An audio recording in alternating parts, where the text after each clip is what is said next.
ప్రభునందు ప్రియమైన జేహోజీర్ లోతుల spiritual creative members అందరికీ నా హృదయపూర్వక వందనాలండి. ఇది నిన్నకి ఏర్పాటు చేయబడిన వాక్య భాగము రోమిలకు రాసిన పత్రిక 3వ అధ్యాయం 23వ వచనం చదువుదాము. దయచేసి వాక్యంలోకి వెళ్దాం. ఏ భేదము లేదు, అందరూ పాపం చేసి దేవుడు అనుగ్రహించి మహిమను పొందలేకపోతున్నారు. చిన్న ప్రేయర్ చేసుకుందామండి. స్తోత్రం స్తోత్రం స్తోత్రం. పరిశుద్ధుడు పరిశుద్ధుడు పరిశుద్ధుడు సర్వభూలోకమును సృజించి దానిని నీతితోనూ న్యాయంతోనూ పరిపాలించుచు కొనియాడబడుచున్న మా ఘనమైన యేసయ్య, మీ ఘనమైన పాదములకు లెక్కించిన వందనములు స్తుతులు ప్రభువా. నా తండ్రి సమయంలో నా తండ్రి యేసయ్య మా అందరికీ ఇచ్చిన విధానాన్ని బట్టి మీకు ఎన్నో స్తుతులు ప్రభువా. నా తండ్రి వాక్యం ఇచ్చిన ప్రతి ఒక్క బిడ్డను నూరంతలుగా దీవించి ఆస్వాదించి మీరే మహిమ పొందుకుంటారని మా కొరకు నా కొరకు సిలువలో ప్రాణం పెట్టి తిరిగి లేచిన యేసయ్య పరిశుద్ధ నామమున మిక్కిలి వినయంతో బ్రతిమలాడి పెడుకుంటున్నాం మా పరమ తండ్రి. ఆమేన్. ప్రభునందు ప్రియమైన సహోదరి సహోదరులారా, ఈరోజు మనం దేవుని యొక్క కృపను బట్టి ఈ విధంగా గ్యాదర్ అయిన విషయాన్ని బట్టి దేవునికి ఎన్నో వందనాలు తెలియజేసుకోవాలండి. లోకంలో అనేకమైన భయంకరమైన శ్రమలు, ఇరుకులు, ఇబ్బందులతో చాలామంది అశాంతితో అల్లకొల్లాలంటూ బ్రతుకుతున్నారండి. కానీ దేవుని యొక్క ఉచితమైన కృపను బట్టి మనము ఈ విధంగా దేవుని యొక్క సన్నిధిలో చక్కగా దేవుని యొక్క వాక్యాన్ని వినే అవకాశాన్ని దేవుడు మనకి ఇచ్చినందుకు దేవునికి ఎన్నో కృతజ్ఞత కలిగి ఉండేవారికి మనం ఉండాలండి. నా ప్రియమైన సహోదరులు, ఇక్కడ అపోస్తలుడైన పౌలు గారు చెప్తున్నాడు, ఏ భేదము లేదు, అందరూ పాపం చేసి దేవుడు అనుగ్రహించి మహిమను పొందలేకపోతున్నారు అని అపోస్తలుడైన పౌలు గారు చెప్తున్నారండి. అవునండి, ఏ భేదం లేదండి. మనం అసలు ఎంత పెద్దవారమైనా, ఎంత ఉన్నతమైన వారమైనా, ఎంత ధనవంతులమైనా, ఎంత దరిద్రులమైనా, ఎంత పేదవారమైనా ఏ భేదం లేదండి. అందరూ కూడా పాపం చేసి దేవుడు అనుగ్రహించి మహిమను పొందలేని దుస్థితిలో మనం ఉన్నామండి. నా ప్రియమైన సహోదరులారా, చూడండి, ఒక బాటసారండి యెరూషలేము నుండి యెరికో పట్టణానికి దిగి వెళ్ళారంట. అంటే యెరూషలేము అంటే దేవుని యొక్క గృహం అండి. దేవుని యొక్క గృహంలో ఉండవలసిన అతను ఆ యొక్క ఇల్లు విడిచి, ఆ యొక్క దేవుని సన్నిధిని విడిచి యెరికో పట్టణానికి దొంగలు, వ్యభిచారులు, దోషకులు, హింసకులు, పాపాత్ములు ఉండే ప్రదేశానికి అతను వెళ్ళడం మనం చూస్తున్నాం. అయితే అక్కడ సాతాను చేత పట్టబడ్డాడండి. దొంగల చేత పట్టబడ్డాడు. యేసుప్రభు గారు ఏది చెప్పినా కూడా ఇలాంటి ఉపమానాలు యేసుప్రభు గారు ప్రజలందరికీ అర్థమవుతున్న రీతిగా చెప్పేవారండి. నా ప్రియమైన సోదరులారా, అయితే దాని యొక్క ఇన్నర్ మీనింగ్ ఏంటంటే, తప్పకుండా మనం యెరూషలేము అంటే దేవుని యొక్క సన్నిధిలో ఎప్పుడు కూడా మనం వేగిరపడేవారుగా, దేవుని యొక్క సన్నిధానానికి వెళ్ళి మనం దేవుని యొక్క వాక్యాన్ని వినడానికి సంతోషంగా ఎదురు చూసేవారుగా మనం ఉండాలి. నా ప్రియమైన సోదరులారా, ఆ విధంగా కాకుండా ఇతను లోకపరమైన పనులు పెట్టుకుని ఇతను ఏం చేశాడంటే యెరూషలేము విడిచిపెట్టి యెరికో పట్టణానికి ప్రయాణమే వెళ్తున్నాడండి. వెళ్తున్న సందర్భంలో అక్కడ దొంగల చేతిలో చిక్కాడండి. చిక్కినప్పుడు దొంగలు బాగా భయంకరంగా అతన్ని హింసించి, కొట్టి, చిత్రహింస పెట్టి అతని దగ్గర ఉన్నదంతా దోచుకుని వాళ్ళు అతన్ని అక్కడ విడిచిపెట్టి ప్రాణంతో విడిచిపెట్టి వెళ్ళిపోయారండి. అక్కడ లేవీయుడు, యాజకుడు, మనకు టైం లేదు కనుక పూర్తిగా వివరించలేకపోతున్నాము.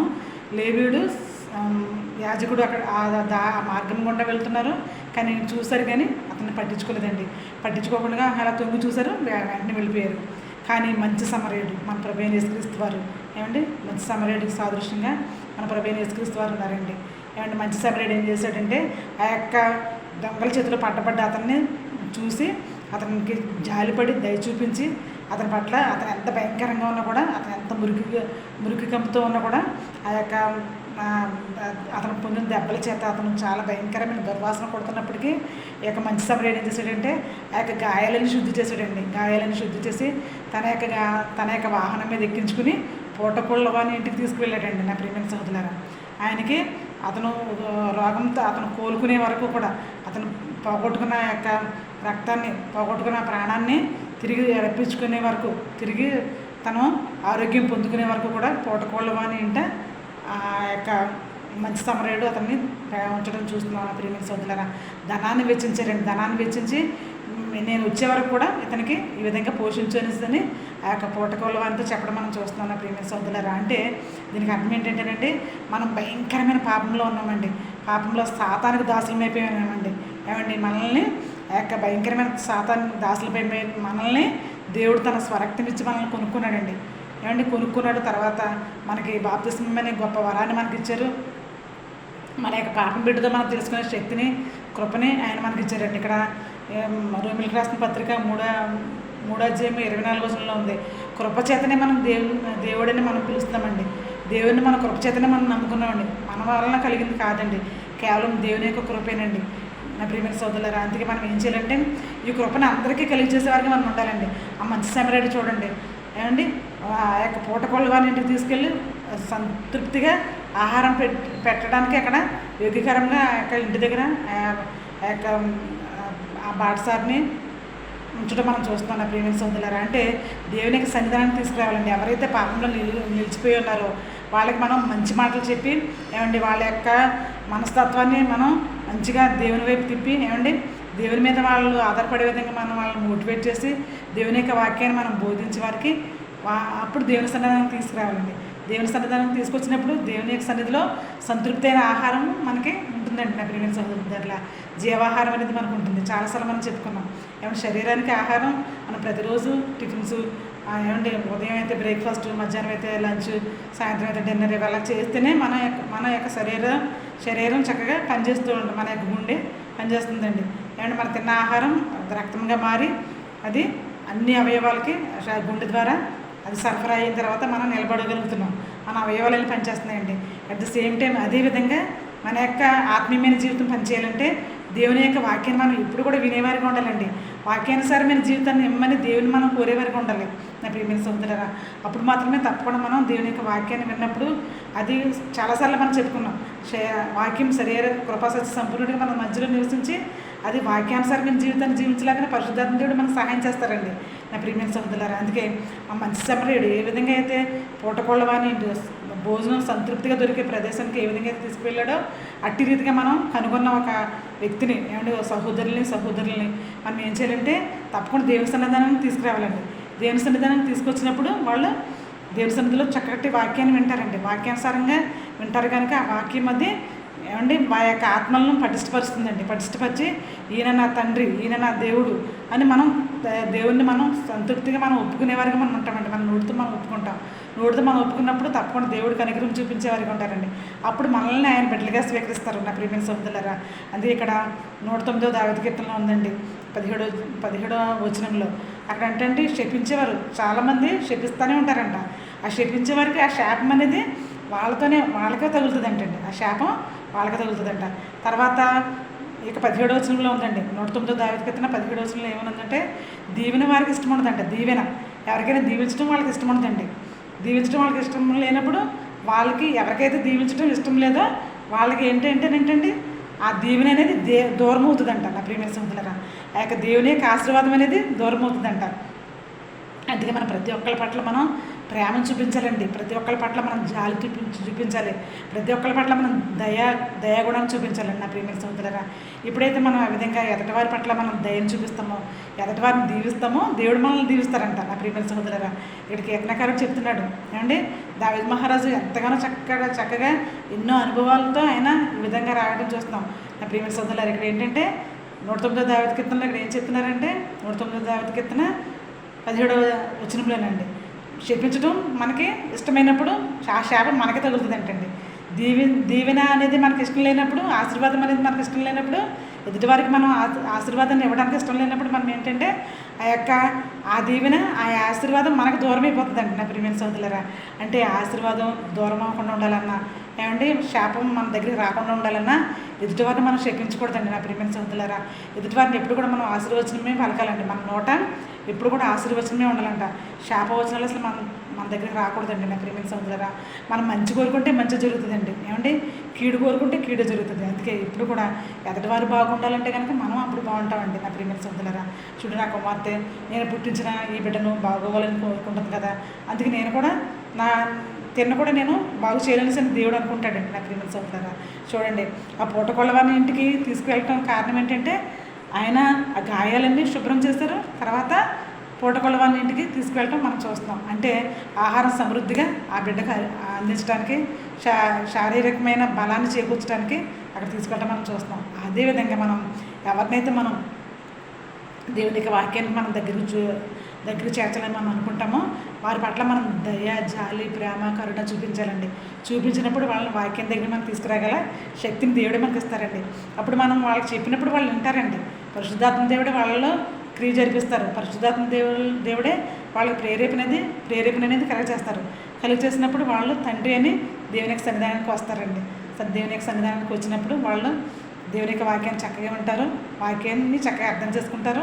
అట్ ద సేమ్ టైం బాప్తిస్మం ఇమ్మని కోరుతారు. నా ప్రియమైన సహోదరులారా, చాలాసార్లు మనం చెప్పుకున్నాం. నపుంసకుడు అండి ఆ రథం మీద వెళ్తున్నప్పుడు యెషయా గ్రంథం ఆయన చేతికి వచ్చినప్పుడు చదువుతున్నాడు. ఏమంటే గొర్రె బొచ్చు కత్తిరించు అనేట గొర్రె ఏ విధంగా అయితే మౌనంగా ఉంటుందో ఆ విధంగా మౌనంగా ఉన్నాడు యేసుప్రభు గారు. మన యొక్క పాపాల కొరకు, మన యొక్క శాపాల కొరకు ఆయన తన్ను తాను రిక్తునిగా చేసుకున్నారండి.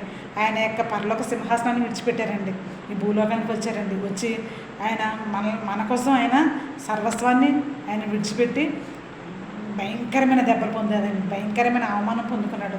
అవమానం పొందుకునే తండ్రి వీరు ఏం చేస్తున్నారో వీరు ఎరుగరు కనుక వీరిని క్షమించమని చక్కగా చెప్తున్నారు నా ప్రియమైన సోదరులారా. అంటే అలాంటి దృక్పథాన్ని మనం ఎప్పుడు కలిగి ఉంటామంటే దేవుని ప్రేమ మనలో నిలిచి ఉన్నప్పుడు మాత్రమే ఎదుటి వారిని మనం దీవించగల శక్తిని దేవుడు మనకి అనుగ్రహిస్తారండి. ఎదుటి వారిని సంతోషపరిచే శక్తిని దేవుడు మనకి ఇస్తారండి.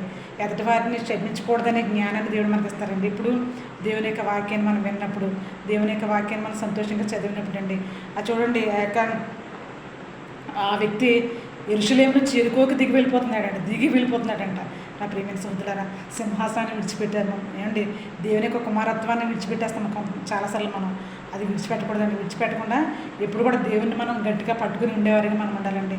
అప్పుడు పట్టుకున్నప్పుడు తప్పకుండా దేవుడు మనకి సకల ఆశీర్వాదాలు దయచేసేవారిగా ఉంటారండి. నా ప్రియమైన సహోదరులారా, దేవుని యొక్క వాక్యాన్ని మనం చేత పట్టుకోవాలండి. నా ప్రియమైన సహోదరులారా, ఏమండి చాలాసార్లు మనం చెప్పుకుంటున్నాం ఏమండి, వాక్యము ఎవరైతే భయభక్తులు కలిగి ఉంటారో వారు ఆశీర్వదింపబడతారండి. నా ప్రియమైన సహోదరులారా, ఈ ప్రవచన వాక్యం చదువువాడును, చదివి వాటిని విని గైకొనివాడును మరీ ధన్యుడు. ప్రకటన గ్రంథంలో ఉంది 1:3 ఈ ప్రవచన వాక్యం చదువువాడు, తర్వాత విని గైకొనివారు మరీ ధన్యులంట.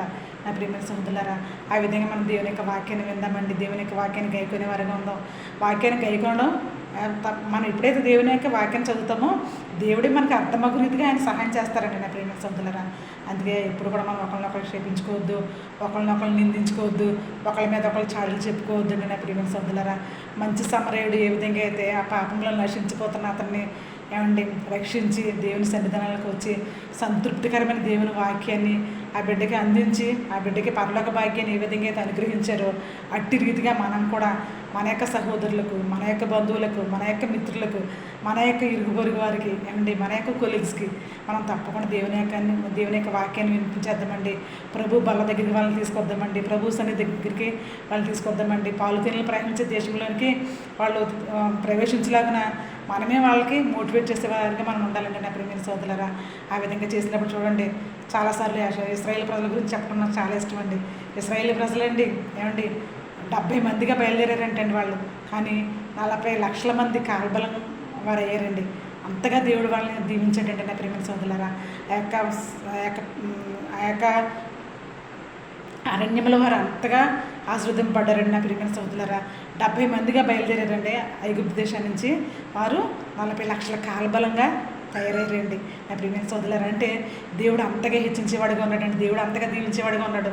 నా ప్రియమైన సోదరులారా, అబ్రహాంకి ఇచ్చిన మాట, నీ సంతానాన్ని ఇసుకలో నిలవలే చేస్తాను, చూడు ఆకాశం వైపు చూడు, ఆకాశ నక్షత్రాల వైపు చూడు, నీ సంతానాన్ని ఆకాశ నక్షత్రంలో వేళ చేస్తాను, నీ సంతానాన్ని ఇసుక రేణువుల వేళ చేస్తానని చెప్పాడు. నా ప్రియమైన సోదరులారా, దేవుని యొక్క వాక్యానికి ఏమండి, దేవుని యొక్క వాక్యం ఆకాశం భూమి గతించిన కానీ ఆయన మాట ఎన్నడూ కూడా గతించదండి. నా ప్రియమైన సోదరులారా, అందుకే మనం తప్పకుండా ఏమండి మనం ఏ భేదం లేదు, అందరూ పాపం చేసి దేవుడు అనుగ్రహించి మహిమను పొందలేకపోతున్నాం. దేవుని యొక్క మహిమను మనం పొందుకోవాలంటే తప్పకుండా మనం ఏమండి పాపంని విడిచిపెట్టాలండి. ఈ పనికి మళ్ళీ మాటలు విడిచిపెట్టాలండి. ఈ అసూయ ద్వేషాలు విడిచిపెట్టాలండి. ఏమండి ఎప్పుడు కూడా ఒకళ్ళని నిందించడం, ఒకళ్ళని హింసించడం, ఒకళ్ళ మీద చాడులు చెప్పడం అనేది మనం విడిచిపెట్టాలండి.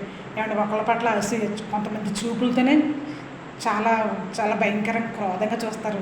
ఏమంటే అది అలాంటిది మానుకోవాలండి. నా ప్రియమైన సహోదరులారా, అలాంటి భయంకరమైన పరిస్థితిని మనం మానుకోవాలండి. అలా మానుకున్నప్పుడు తప్పకుండా దేవుడు మనల్ని ఆస్వాదించేవారుగా ఉంటారండి. దేవుడు మనల్ని దీవించేవారుగా ఉంటారు. నా ప్రియమైన సహోదరులారా, అందుకే ఆయన అంటాడు, ఏ భేదం లేదు, అందరూ పాపం చేసి దేవుడు అనుగ్రహించి మేము పొందలేకపోతున్నామంటారు. నా ప్రియమైన సహోదరులారా, ఎప్పుడైతే మనం ప్రేమ కలిగి ఉంటామో అప్పుడు పాపానికి మనం దూరంగా ఉంటామండి. ఎప్పుడైతే మనం అసూయ లేకుండా ఉంటామో పాపానికి దూరంగా ఉంటాం. నా ప్రియమైన సహోదరులారా, అందరినీ ప్రేమిద్దామండి.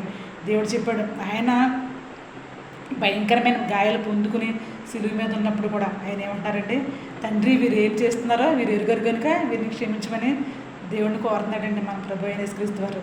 ఆ విధంగా అట్టి యొక్క జాలి, దయ, కృప, కనికరం మనం కలిగి ఉండేలాగిన పరిశుద్ధాత్మ దేవుడు మనల్ని దీవించాలండి. నా ప్రియమైన సోదరులారా, వాక్యం వింటున్న మీ అందరూ కూడా దేవుని నామమున నా వందనాలు చెల్లిస్తున్నాను. ఎందుకంటే మనం ఏ భేదం లేదు, అందరూ పాపం చేసి దేవుడు అనుగ్రహించి మేము పొందలేకపోతున్నామంట. కీర్తనకారుడు చెప్తున్నట్టుగా మనం చెప్పించడమే మనకి అలవాటు అయిపోతే కనుక ఆ శాపం మన మీదకి వస్తుందంటండి. దీవెన అనేది మనకు ఇష్టం లేకపోతే కనుక ఆ ఆశీర్వాదం అనేది మనకు దూరం అవుతుందంట.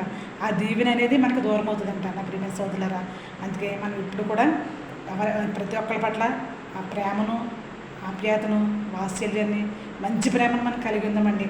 వారిని యొక్క భయంకర నరకంలో పోకుండా వాళ్ళకి జీవం గల దేవుని దగ్గర మనం తీసుకురావాలంటే దేవుని యొక్క వాక్యాన్ని వాళ్ళకి చెప్పేవారుగా మనం ఉండాలండి. వాళ్ళ యొక్క పాపం పెట్టుదో మనం తెలియజేసేవారుగా, సున్నితంగా ఏమండి సాఫ్ట్గా వారికి చెప్పాలండి. సాఫ్ట్ కార్నర్లో వాళ్ళకి చెప్పినప్పుడు తప్పకుండా వాళ్ళు వింటారండి. మనం చెప్పడం కాదండి, మన నోటి మాట వాళ్ళని నమ్మడం కాదండి, దేవుని యొక్క వాక్యమే వాళ్ళు నమ్మే విధంగా చేస్తుందండి. పరిశుద్ధాత్మ దేవుని వాళ్ళకి సహాయం చేస్తారు. సహాయం చేసి ప్రభు అని వారిని నోటితో ఒప్పుకుంటారండి. ఒప్పుకున్నప్పుడు తప్పకుండా దేవుడు తన బిడ్డలుగా స్వీకరిస్తారండి. ఏమంటే నా ప్రియమైన సోదరులారా, అందుకే ఈ రోజు మొదలుకొని మనం ఏ భేదం లేదు, అందరూ నా సహోదరులు, నా సహోదరులు అని మనం అనుకోవాలండి.